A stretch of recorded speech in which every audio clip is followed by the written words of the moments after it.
السلام علیکم میرے پیارے viewers, welcome back to your own channel infinite novels. امید ہے آپ سب خیر و عافیت سے ہوں گے۔ چلے بنا دیر کیے مرمے کا احسان کی ایپیسوڈ 2 کو ریڈ کرنے سٹارٹ کرتے ہیں۔ ہاں، مطلب کہ بھاگ گیا؟ ایسا بھی کون سا ظلم ڈھا رہے تھے آپ کہ آپ کا بیٹا بھاگ گیا؟ یہ اتفاق ہی تھا کہ ابا گھر واپس آئے تو آج گھر پر ہی تھا، بلکہ تھوڑی دیر پہلے ہی جاگا تھا۔ کل رات اس کی واپسی کب ہوئی تھی نہ ابا جانتے تھے اور نہ ہی گھر کا کوئی اور انسان۔ مرن نے تو کبھی دلچسپی ہی نہیں دکھائی تھی اس کی طرف، اور نہ ہی وہ اسے اہمیت دیتا تھا۔ وہ اس وقت کچن میں تازی تازی روٹیاں بنا رہی تھی جب اسے باہر سے اس کی آواز سنائی دی۔ ہاں، بھاگ گیا کمبخت، پتہ نہیں کہاں گیا ہے۔ نام تو یہ ہے کہ مصر چلا گیا ہے نوکری کے سلسلے میں، اور کہہ کر گیا ہے کہ میری بہن کو کوئی تکلیف نہ ہو، میں پیسے بھجواؤں گا۔ ابا تو کچھ نہ بولے، اماں بولی تھی اسے چھوڑو، چلو وہ تو گیا آج بیٹا، اب دکان کا بڑا مسئلہ بن گیا ہے۔ مجھ میں اتنی ہمت نہیں کہ دکان سنبھال سکوں، اور نہ ہی مجھ سے بھاگ بھاگ کر گاہکوں کے لیے کپڑا کاٹا جاتا ہے۔ دکان کا اتنا بجٹ نہیں ہے جتنا پیسے مانگتے ہیں لوگ۔ کچھ دن پہلے ایک چھوٹا لڑکا آیا تھا نوکری کے سلسلے میں، تب ضرورت نہیں تھی ہمیں، اور اب اسے سامنے والی دکان میں نوکری مل گئی ہے۔ تو آپ یہ ساری باتیں مجھے کیوں بتا رہے ابا؟ مجھ سے یہ کام تو ہوتا نہیں ہے۔ ہاں، لیکن کوئی بندہ رکھوانے کے سلسلے میں کہہ رہے تو میں ہاتھ پیر مار لیتا ہوں، وہ پرسکون انداز میں بتا رہا تھا، جبکہ ابا اسے یہی کہنے کی کوشش کر رہے تھے کہ وہی دکان پر آیا کرے۔ دیکھو بیٹا، ویسے بھی تو تم آج کل فارغ ہی ہو نا، کالج تمہارا ختم ہو چکا ہے، رات کو پتہ نہیں کب واپس آتے ہو، صبح اپنی مرضی سے جاگتے ہو، زیادہ دیر نہ صحیح تھوڑا وقت دکان پر ہی آ جایا کرو۔ ویسے بھی تو دکان سے گھر کے خرچے کے علاوہ جو بھی پیسہ بچتا ہے تم اپنے پاس ہی رکھتے ہو۔ ابا بڑی مشکل سے بات کر پا رہے تھے، جیسے انہیں پتا ہو کہ آگے سے کیا جواب ملنے والا ہے، جبکہ احد مزے سے کھانا کھا رہا تھا۔ او بھگوڑے بھائی کی بہن، روٹی بنی ہے یا نہیں؟ اب اس کو کیوں ہمارے سر پر چھوڑ گیا ہے؟ اسے بھی لے جاتا، حد نہیں ہو گئی؟ پیسے کمائے گا اور بھیجے گا اپنی بہن کے لیے، کسی کے ساتھ نکاح پڑھا کر چلا جاتا، ہمارے سر پر بوجھ ڈال گیا ہے۔ اور ابا دوسری بات، دراصل میرا اسٹینڈرڈ ہے، دکان پر بیٹھ کر میں اپنا اسٹینڈرڈ گرا نہیں سکتا۔ ہاں، لیکن کوئی کم تنخواہ پر لڑکا ڈھونڈنے کی کوشش کروں گا، فکر نہ کرے آپ۔ باقی مجھے 15,000 روپے کی ضرورت تھی، بھجوا دیجیے مجھے۔ وہ مرن کے ہاتھ سے تازی روٹی لیتے ہوئے ان سے کہہ رہا تھا، بیٹا ابھی ذرا ہاتھ سنبھال کر کام کرو، مجھے اب دکان پر کام کرنے کا طریقہ نہیں رہا، پتہ نہیں میں کتنا پیسہ بنا لوں گا۔ تم تو جانتے ہو 20 سال سے میں نے کبھی دکان کی شکل بھی نہیں دیکھی تھی۔ وہ بہت پیار سے اسے بتا رہے تھے، لیکن سامنے یاور نہیں، احد بیٹھا تھا، جس پر ان کے اس لہجے کا کوئی اثر نہ تھا۔ تو کہہ تو رہا ہوں کہ پریشانی مت کرے، کوئی حل نکال لوں گا، میں کوئی لڑکا دے کر آپ کا مسئلہ حل کر دوں گا، آپ بس 15,000 بھیجیں مجھے، باقی مرم کا بھائی بھیجے گا نا، ہمیں کیا ضرورت ہے پریشان ہونے کی۔ اب تو آپ کا بڑا بیٹا دوسرے ملک جا کر نوکریاں کر رہا ہے۔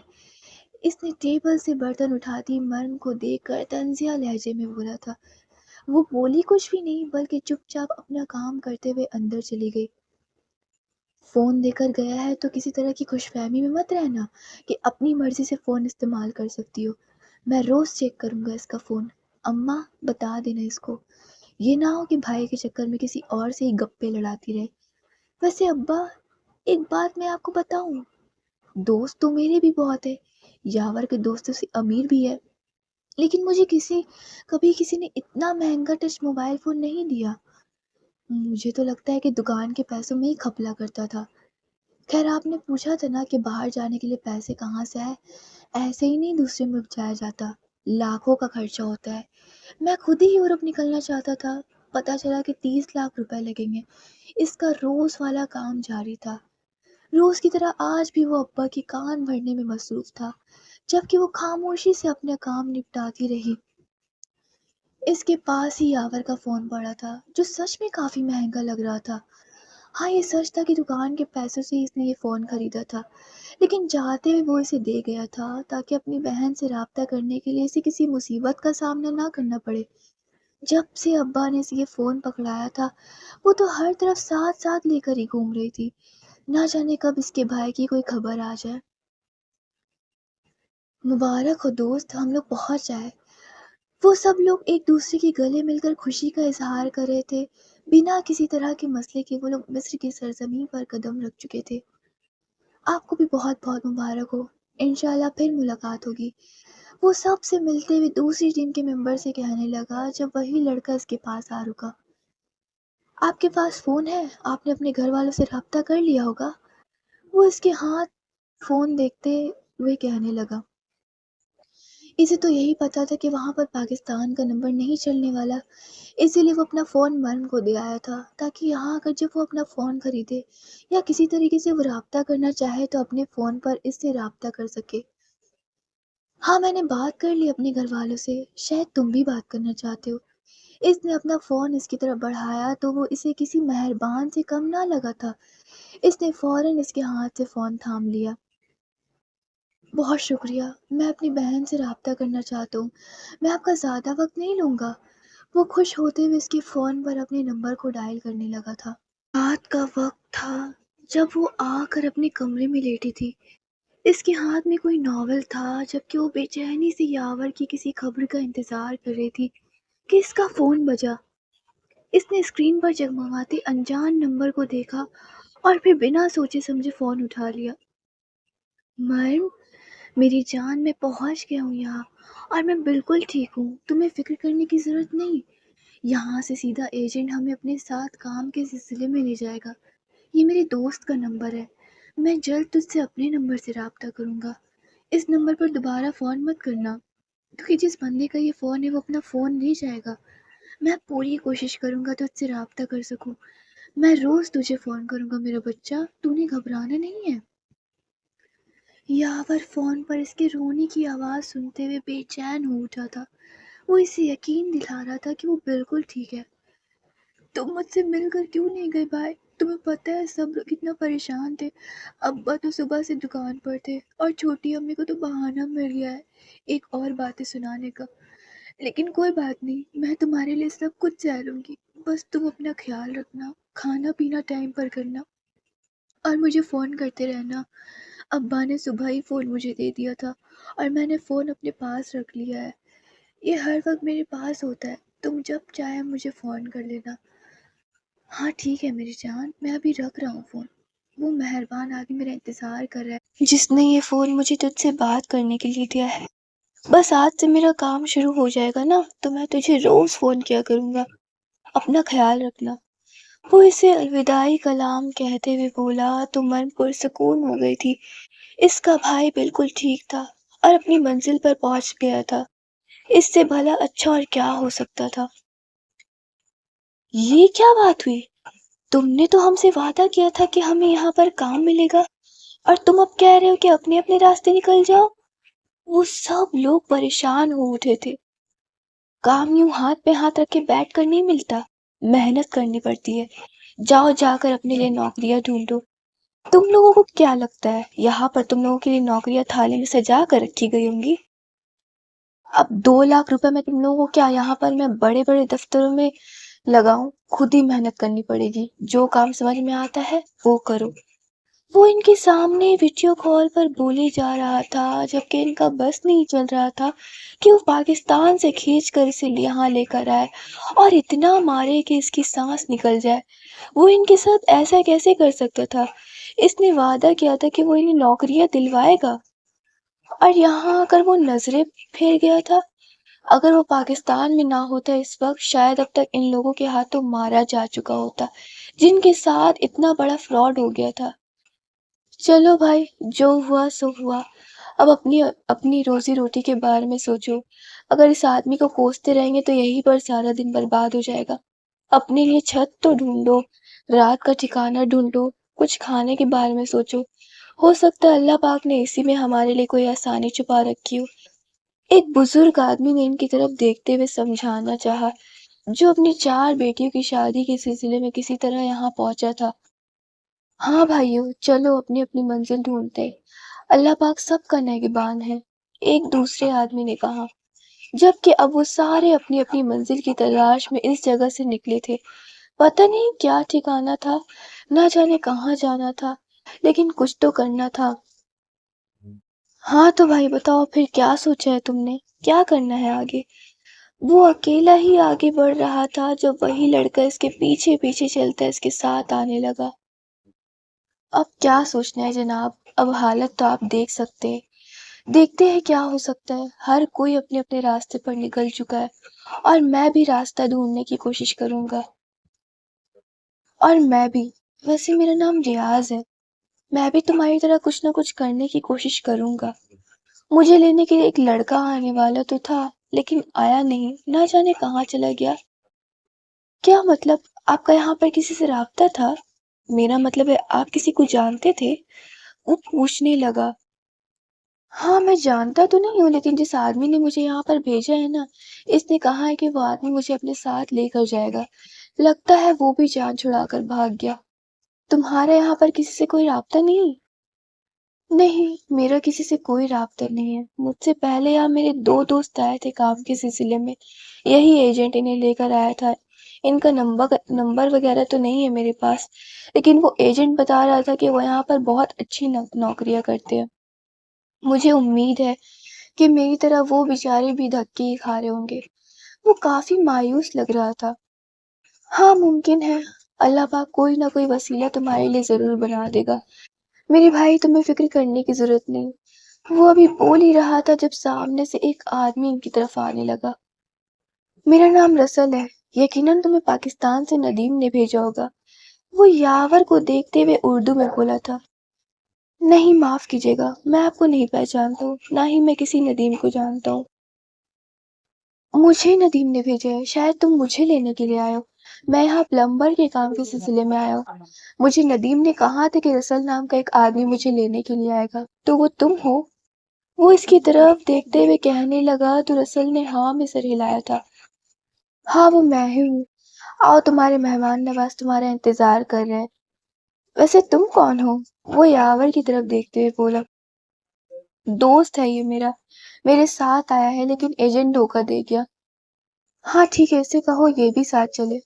رسل نے اچانک ہی فیصلہ کرتے ہوئے کہا تو وہ حیرانگی سے اسے دیکھنے لگا۔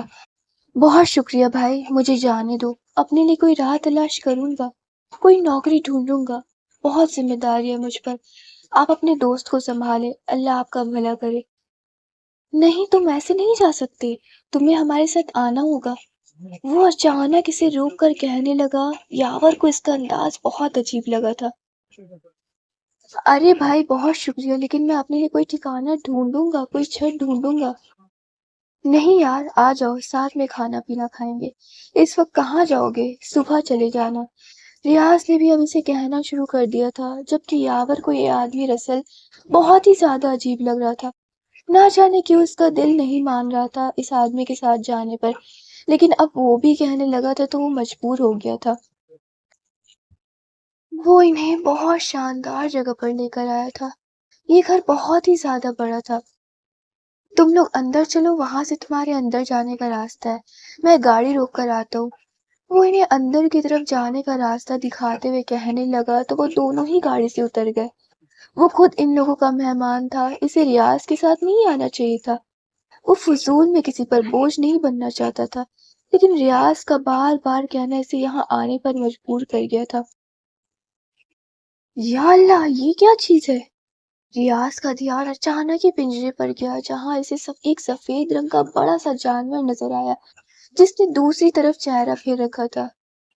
سفید چیتا ہے، یہ دنیا میں بہت کم پایا جاتا ہے۔ یقیناً اس گھر کا مالک بہت امیر شخص ہے، ورنہ اس طرح کے جانور کوئی عام انسان نہیں پال سکتا۔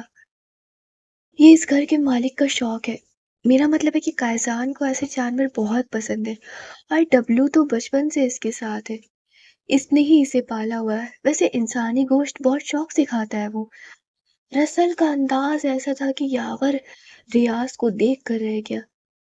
تو انسانی گوشت اسے ملتا کہاں سے؟